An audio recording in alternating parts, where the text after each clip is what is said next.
नमस्कार, मैं हूं सुधीर चौधरी और डीएनए में आपका स्वागत है। सबसे पहले आज की तमाम बड़ी खबरें नॉनस्टॉप न्यूज में। कृषि कानून को लेकर सरकार और 32 किसान संगठनों की बातचीत में आज कोई नतीजा नहीं निकला। किसानों से अब 3 दिसंबर को चौथे दौर की बातचीत होगी।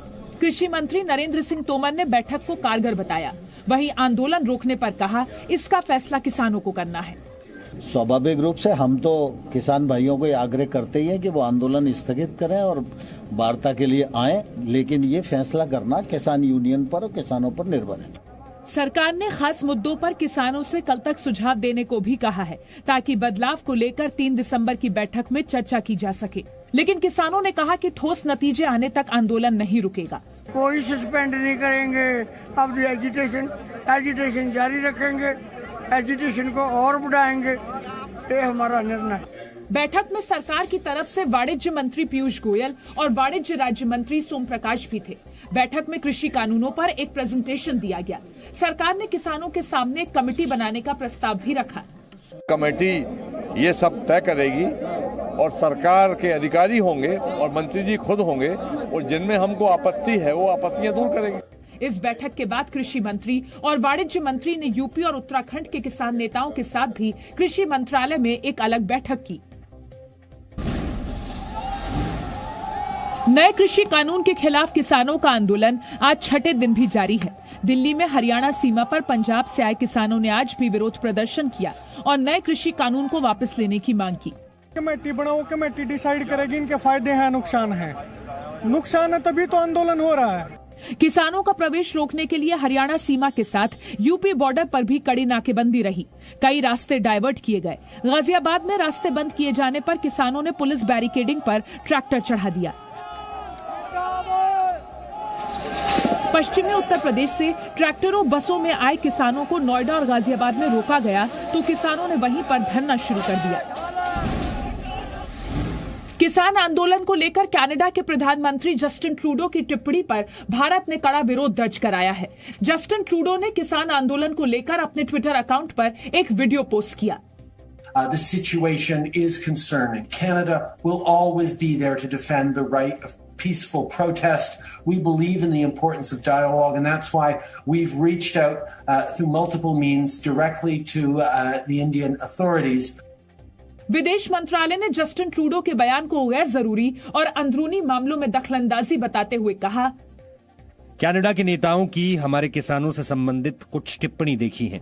ये सभी टिप्पणियां भ्रामक सूचनाओं पर आधारित हैं और अनुचित हैं।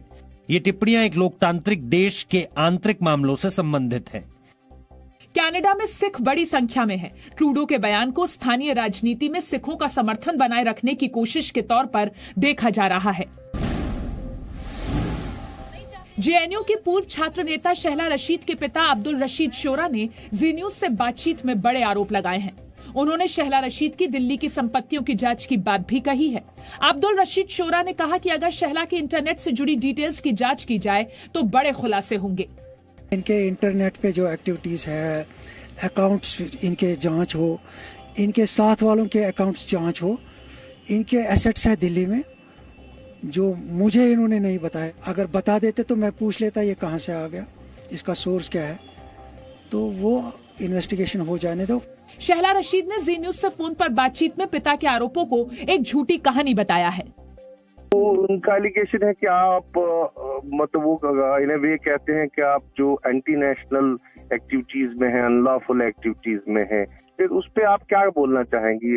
एलिगेशन को एलिगेशन नहीं मानती हूँ, क्योंकि एलिगेशन तब करके लाई जाती है जब उसमें कुछ दम हो, जब उसमें कुछ बेसिस हो। ये जो है ये टोटल फिक्शन स्टोरी है।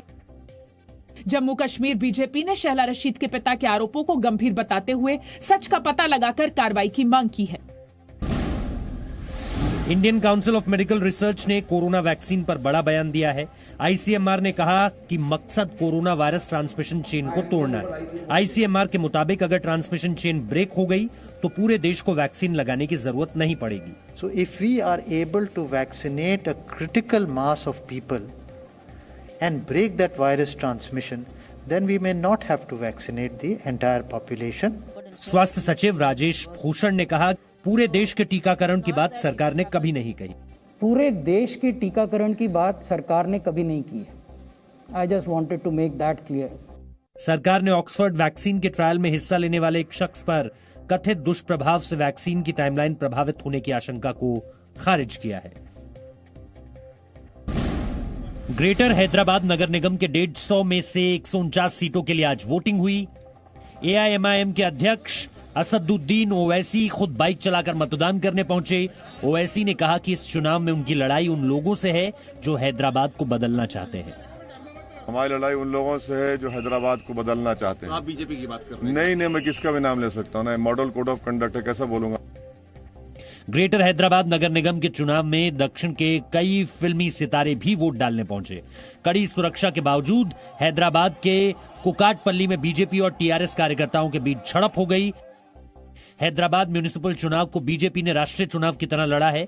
बीजेपी अध्यक्ष जेपी नड्डा, यूपी के मुख्यमंत्री योगी आदित्यनाथ के बाद गृह मंत्री अमित शाह ने भी हैदराबाद में रोड शो किया था। चुनाव के नतीजे 4 दिसंबर को आएंगे। पश्चिम बंगाल की मुख्यमंत्री ममता बनर्जी ने पीएम केयर्स फंड पर भी सवाल उठाए हैं। उन्होंने पूछा कि पीएम केयर्स फंड के लाखों करोड़ों रुपए का क्या हुआ, उसका ऑडिट क्यों नहीं किया जा सकता है। ममता बनर्जी ने कहा कि केंद्र सरकार केंद्रीय एजेंसियों के जरिए हमारी सरकार को डिस्टर्ब करने की कोशिश कर रही है। मुझे पता है कि चुनाव से पहले वो ऐसा और करेंगे। लाइन नहीं जाएगा, इसको छोड़ के और कुछ नहीं जाएगा। जो बीजेपी कहेगा वही होगा। ममता बनर्जी के आरोपों पर बीजेपी ने जवाब दिया। बंगाल बीजेपी के अध्यक्ष दिलीप घोष ने कहा कि जब सीबीआई जांच की बात आती है तो ममता बनर्जी अधिकारियों को बचाने के लिए विरोध करने लगती हैं। बॉलीवुड अभिनेत्री उर्मिला मातोंडकर आज शिवसेना में शामिल हो गई। उर्मिला मातोंडकर को मुंबई में मुख्यमंत्री उद्धव ठाकरे की मौजूदगी में शिवसेना की सदस्यता दिलाई गई। शिवसेना ने उर्मिला को महाराष्ट्र विधान परिषद में भेजने का फैसला लिया है। बहुत जरूरी है कि महाराष्ट्र जैसा प्रदेश जो अपने आप में सांस्कृतिक और सामाजिक मूल्यों पे हमेशा आगे रहा है, ऐसे मूल्यों को आगे रखना बहुत जरूरी है और इसलिए कहीं ना कहीं उन्होंने मेरे बारे में सोचा। इसके लिए मैं अपने आप को बहुत खुशनसीब समझती हूँ। उर्मिला मातोंडकर ने 2019 में कांग्रेस के टिकट पर लोकसभा का चुनाव लड़ा था, लेकिन हार के बाद पार्टी के तौर तरीकों पर सवाल उठाते हुए कांग्रेस से इस्तीफा दे दिया था। Presenting B News app, available on Google Play and App Store. Download it now.